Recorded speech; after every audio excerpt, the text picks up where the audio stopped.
Good evening and welcome to Inside Government, a show brought to you by Cayuga Community College for the spring 2024 semester here at the college. This is a show that's shown on Verizon, Spectrum, as well as ARMA, the Auburn Regional Media Access, and Win 89.1, the college's radio station. I'm your host, Guy Cosentino.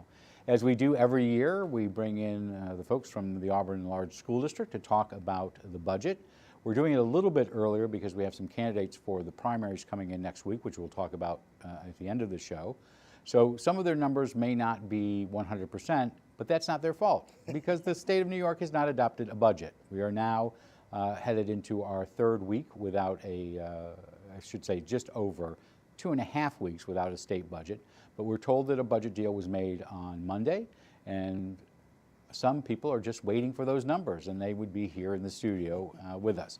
And we have with us Jeff Pirozzolo, the Superintendent of Schools, as well as Tessa Crawford, who is the new Business Manager for the district, who took over for Lisa Green, who sat in that seat for many, many years. Congratulations on your new job. Thank you. And welcome to you as well. Thank you. So are you telling me we're just fillers? No, you see, first of all, I didn't recognize you. On a serious note, I shouldn't say a serious note. When I saw you in the hallway, I'm like, where's the maroon? But there is a reason you're wearing blue. We are. So. We are standing in solidarity and respectful gesture to our police officers, especially with the loss of our 2 officers in the Syracuse area this week. Many school districts decided that all staff and students would wear blue. So we're doing that to recognize and thank our police officers for everything they do for us every day. They put their life on the line every time they step into their car. So all district-wide? All district-wide, I know yes. you sent out a mass email or burst to parents to have their children in blue today. Correct. Because this is, less serious, you are usually in maroon here. Always wear my maroon. I bleed maroon. I think when you were here last time, we talked about your upcoming retirement and what all those tailors are going to do with all that maroon color. So it's been a tough week in Central New York, but it's also a tougher week here in Auburn. You had the loss of a student yesterday, a 3rd grader at Seward, and you're sending out a burst to families to tell them what's going on, but can you tell us what's going on? Yeah, and again, you know, our heart goes out to our family for losing a young little girl. You know, we're all mourning. Our whole learning community is mourning the loss of this child way too early. We got notified this morning. Camille Johnson, our Assistant Superintendent for Student Services, went right over to Seward, and we brought social workers and counselors over to meet with the students and the staff and to lend a hand if we had any students or staff members struggling. But it's just, we're all in mourning, we're all in shock. When something horrible like this happens, how long is staff available? I know they're always available, but is there a period of time that you send counselors down there for a given set of days? Yeah, so we really try to, when we get in there today, we'll really analyze everything, and if we need to come back the next day we'll do that. We'll be available on weekends. You know, there's phone numbers. We actually give the phone number of our social worker that's over at Seward, Jen Anthony, so people can reach out to her at any time. And in this particular case, this was not a child with a long-standing illness. No. This was a sudden... It was a medical. Okay. The well, death we're was very caused by sorry for the district, very you. sorry for the family. Yes, all of us are. So let's talk a little bit about budget, Yep. where you are on that. At this particular stage, again, we don't have a state number, so if that changes, because as we know, the state of New York, while the governor has kept you flat, as I understand it, am I correct on that? Correct. The state assembly and the state senate add money to the budget. Correct. And they really add money when it's election year. And One guess more what? year. One more year. Okay. Well, no, you have the state legislature up Well, this year. yeah, but not the governor. No, but what I'm saying Yes. is, no, what I'm Oh, saying yeah, is yes, members of the right. Senate and the Assembly, Correct. this would be the time to bring the pork home. Well, yeah. You don't call it pork, but no, but this is, if there's a time where they tend to increase it higher than normal from a governor's proposal, which they, I think, always do, it is when there's an election year.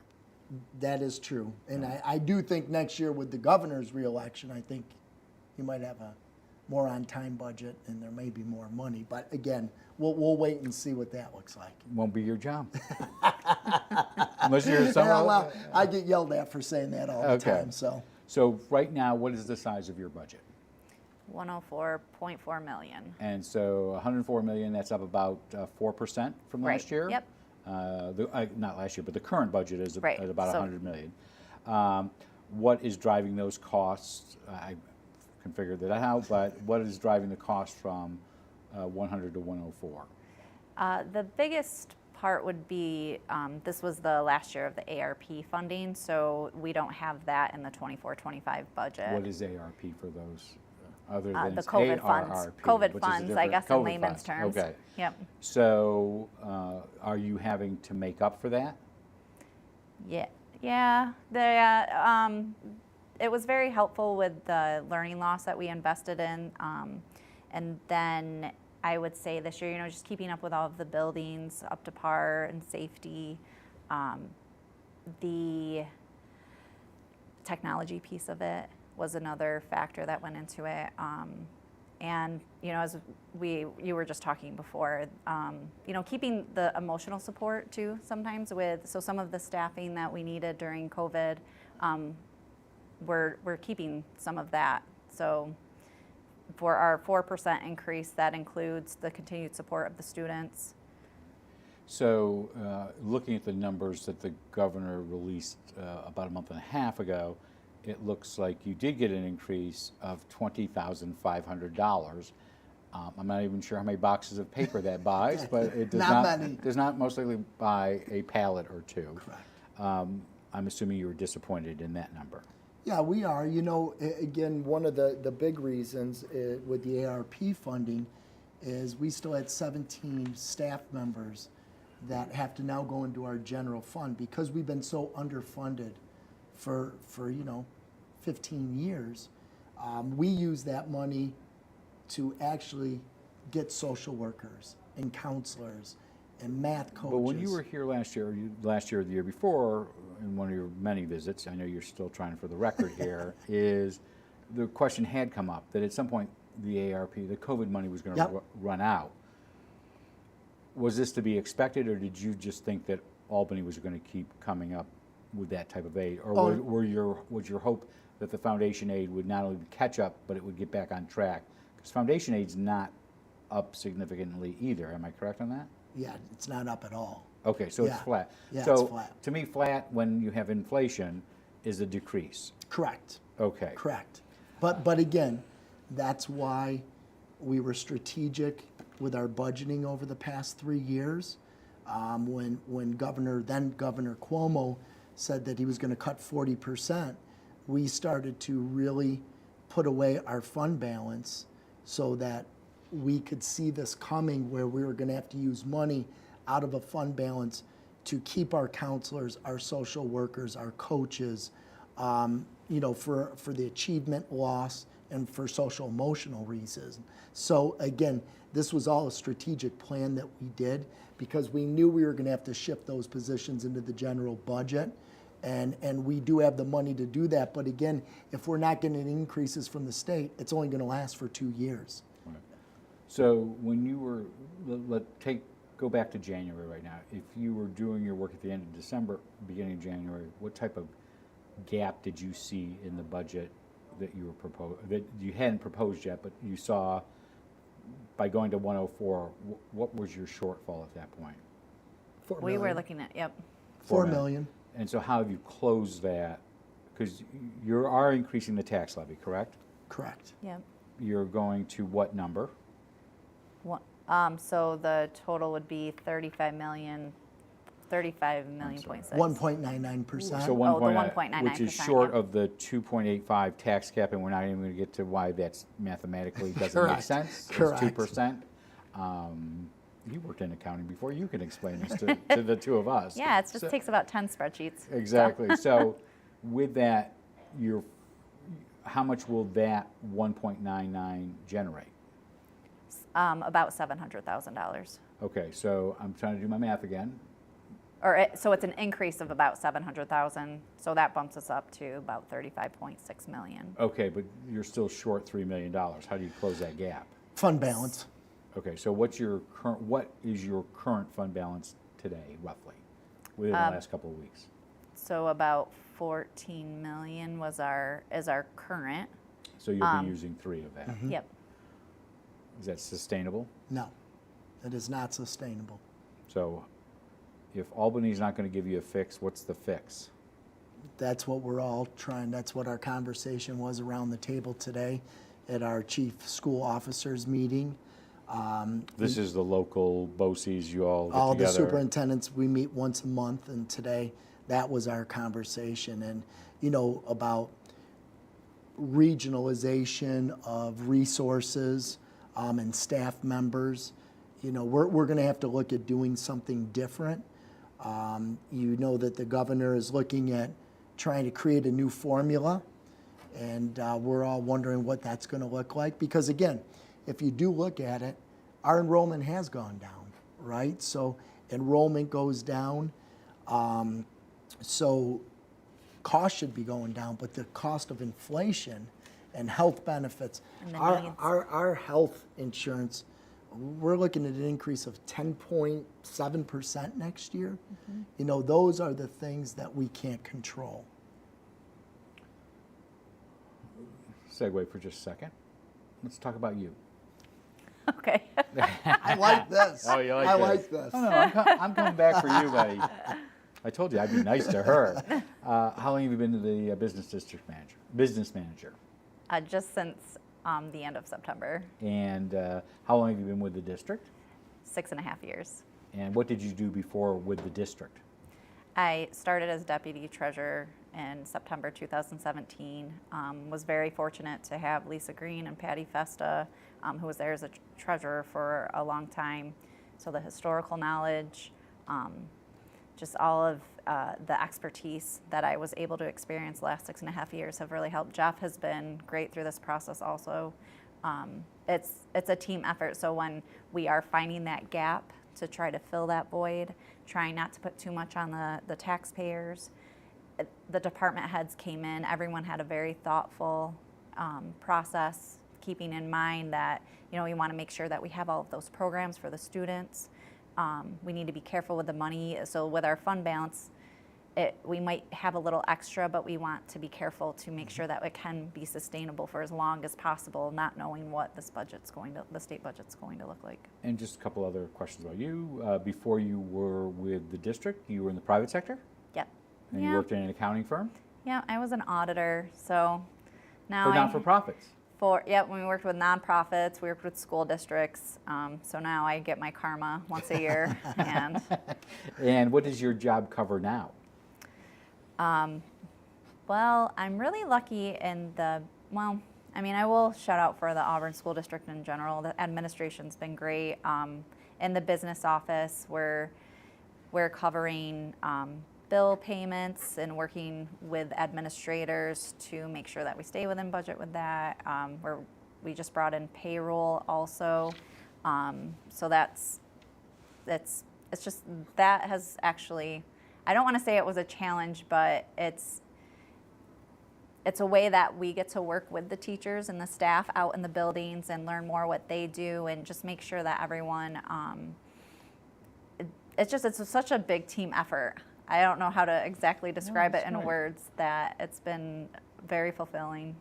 So I want to ask a little bit about, as you go through the process, this sounds like, and I don't want to use the government phrase maintenance of effort because that means something different, but it does sound to a certain degree you're not adding a whole lot to this budget. Am I correct on this? Or do you have any add-ons?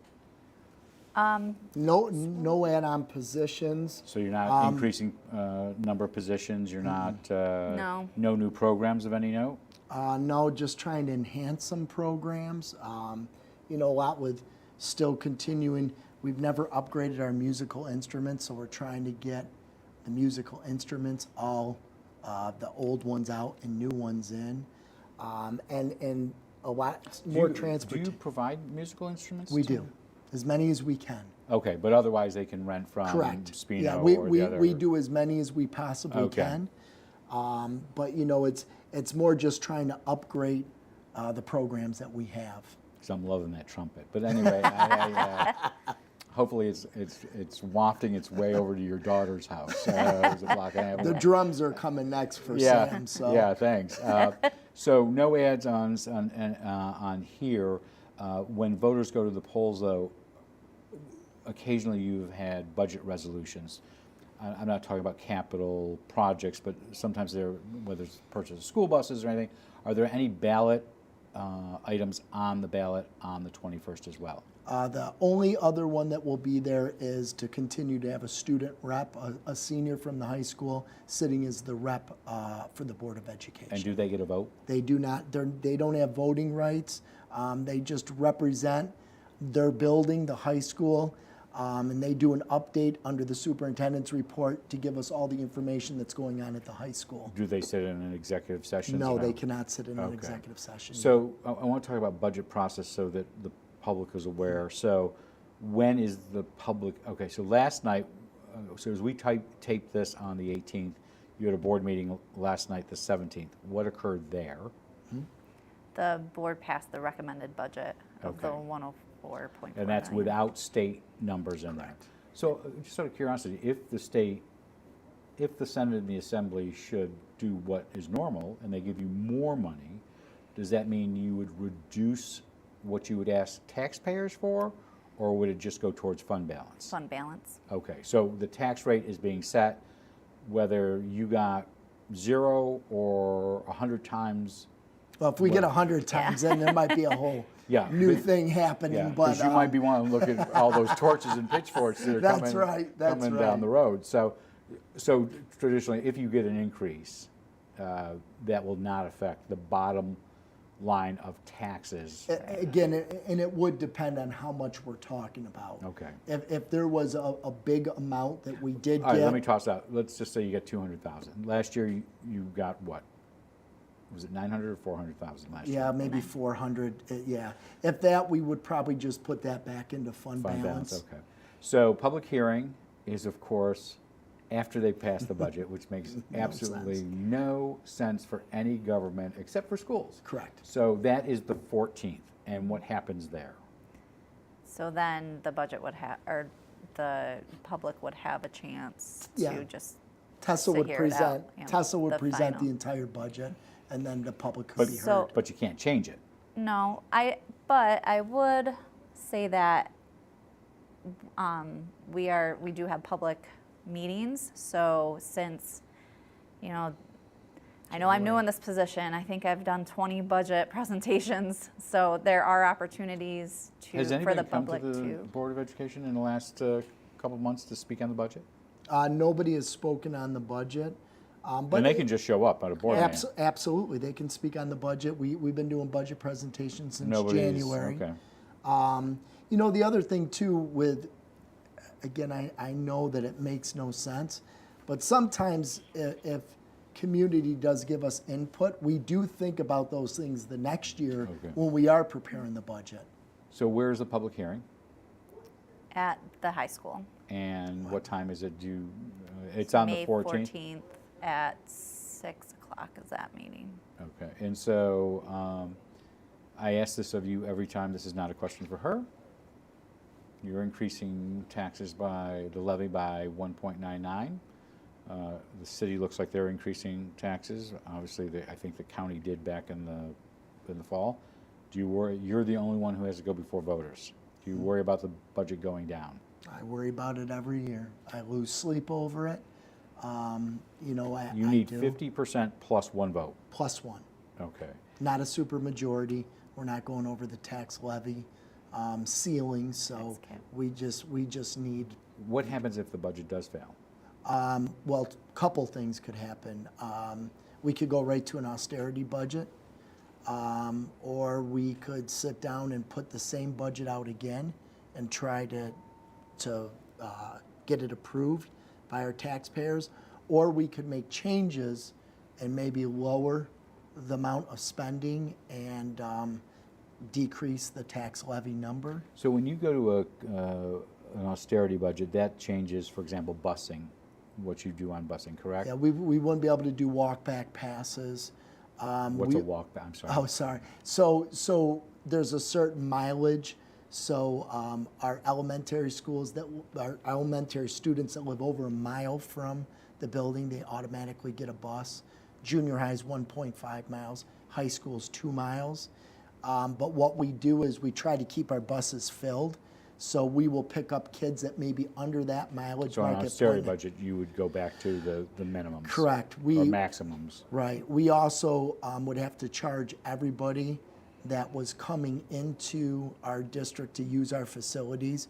We would have to make sure that everybody is paying for that. Why wouldn't they now? Well, we try to work with the community. So give us an example.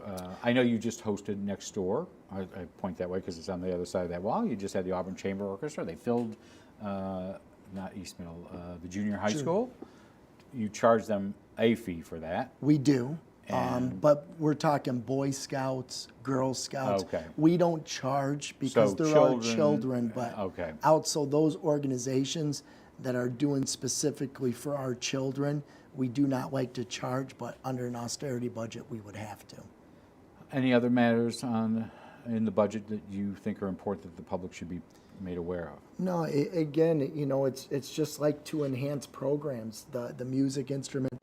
We had to add money in for transportation because our kids are going all over to compete in music and sporting. That's what we want. We want engagement. We want kids to be in extracurricular activities. That's really what we focused most of this. The only other thing that we're doing is we are also creating a new class. It's called music production. So our kids can actually go in and start writing music, composing music, making their own recordings. So we are upgrading one of our classrooms at the high school to make it a recording studio. So we were going to do one section of it, and we've already got 2 sections of it because so many kids have an interest in And it. just out of curiosity, at Holland Stadium, especially now, you see the lights on sometimes at 11 o'clock because there are people over there. How late do your practices go? Sometimes it may be another. They're supposed to be done around 9:30. And do you rent this out to other organizations? Yes, we do. So give us an example of somebody who might use. Well, CCC used to use it. We never charge Right. because we're in such partnership. But we actually have a semi-pro football team that rents it over the summer. And I wanted to ask you about Holland Stadium. We were all there last Monday. Yeah. You did an eclipse event. First of all, you changed the days of when a teacher training were. Why, first of all? Back in December. Because I'm sure you're very popular for just that alone. Back in December, when I did this and everybody was laughing at me, I was doing a lot of research and I saw some of the issues that other places have had during solar eclipses, such as increased traffic, food shortage. I mean, there was a whole. My biggest thing is I didn't want the kids walking home in pitch black dark because we knew. Because it was roughly the same 3:10, time. right at dismissal for the elementary schools. So how many people did you have? We had over 500 people at Holland Stadium. And I know you bought a lot of glasses. we I had do think the pair you gave me, you put black pinholes in mark. it. No, I think you put black marker you on. couldn't see. I couldn't see anything. For some reason, I think there was Sharpie because when I took them off, there was black lines. But we didn't buy those, by the way. A lot of those were donated. Yeah. But a good event. Great event. And wish the weather had been better. I think if the sky, I was surprised we had over 500 people there because it was so cloudy. I think if it was a nicer day out, we might have had double or triple that. I want to ask you a little bit about where you are in the process to, not you, but the district is. You are retiring. Your plan is still to retire. You're shocked. You're stunned. I'm sorry. So you're retiring this year at some point, whether it's in December Actually, or it's next year. You are in. Okay. It's January 5th. Because you're going to shadow whoever is appointed. So where is the district in the search process? from what I've been told. Because you're not participating I'm in not that. participating in any of it. There's going to be committee interviews coming up within the next So 2 they weeks. they have a group of candidates. That's what I've been told. Have you seen the list of No, candidates? I have no idea. Do you know anybody on the list? I know one person. Okay, all right. That's either helping them or not helping them. So traditionally, this district has done, I don't know if they did it for you, they have had community meetings where people could meet it's usually when you have a finalist, 1 or 2 candidates. Is that still the plan? Dr. Hartwell shared with us at a board meeting pretty much the process, and it was screening interviews to committee interviews to maybe a couple finalists that would come in and spend a day in the district, walk around all day. But not necessarily do an interactive. I didn't, Well, did there's you a few hear that? stakeholder meetings. Yeah, that would just be during the stakeholder committee meetings. When does the district want to have a vote on your successor? They're trying to do it by the end of June. And then that person would either start in the summer or in Correct. September. Correct. And you would shadow them for that time period. Correct. On there. Any plans yet? I know I keep asking this. What are you doing after January 30th? My wife will keep me nice and busy. Okay, I'm going to leave that alone. 2 final items before we go. One set for you, one set for you. How many members of the board are up for re-election this year? 3. And they are? Sam Jean Greco, Ian Phillips, and Matt Bartolotta. And I know Ian Phillips is running for the Assembly. Are Mr. Bartolotta or Mr. Giangreco running to the best of your knowledge? I've heard that Matt will possibly be running for the board. I know Mr. Jean Greco has picked up a packet, but isn't quite sure if he's going to run yet or And not. people you mentioned the packets, they can pick it up from Shelley Major at the district office. Petitions are due May 1st. May 1st. How many signatures do you need to get? I believe it's 100. And what qualifies somebody to run? Best interest of children. No, I'm sorry. Well, no, I understand that. What is the legal qualification? They have to be 18. 18 years and a old. resident of the district. For 30 days, maybe. And well, I guess that is a good question for you. You're not going to really work with a new board. You're going to have at least one change, maybe 2, maybe 3. Who knows? In the long term, what are you looking for that you would like to see that you haven't seen, or you have seen and would like a lot more in qualities of a board member? Yeah, and again, I think I say this every year. You know, the main focus has to be you're student-centered. You're there to help all students, because I'm going to be one of those grandparents, right? Eventually, my grandchild's going to be going to the Auburn schools. I want to make sure that we have the right people in those seats that really are looking out for what's best for kids. Polls open when? For the election, it is on May 21st, which is a Tuesday. Polls, are they open from noon to 9, or are they a longer day? 7. 7 to 9. Okay, because sometimes they're 7 shorter. a.m. 7 a.m. to 9. 9 People can go. They are assigned polling places in this case, so they should go to where they went last year. Correct. And I guess I'll let you make the last 12 seconds. Why should somebody support this budget? Again, it's a non-thrill budget. We're not adding staff members. We're not adding people to it. It's what's best for kids. You know, it still keeps our class sizes right around the target area of, 18, 19, 20 kids, which is still bigger than some of our school districts in this county. But we have a lot of supports with our social workers, our counselors. We're trying to meet the academic piece as well as the social emotional piece. So, again, this is a no-frill budget, but it's what our kids need. Well, thank you, Jeff Pirozzolo, the Superintendent of Schools for the Auburn Large School District, and the new Business Manager, Tessa Crawford, for joining us today to talk about the budget. Thanks. You can go to the polls on May 21st to vote on it if you're in the city of Auburn, and in fact, all upstate communities, with the exception of the Big 5, will go to the polls that day to vote on not only the budget, but on school board members. We'll have a forum here as long as there's 3 candidates at least 3 candidates running on May 7th here at the college with Robert Harding asking the questions. We'll be back in just a moment with Chris Major of Major Palooza, who will be talking about the last Major Palooza event in downtown that will be Memorial Day weekend this year. We'll talk a little bit about the future of Major Palooza because he's not going away.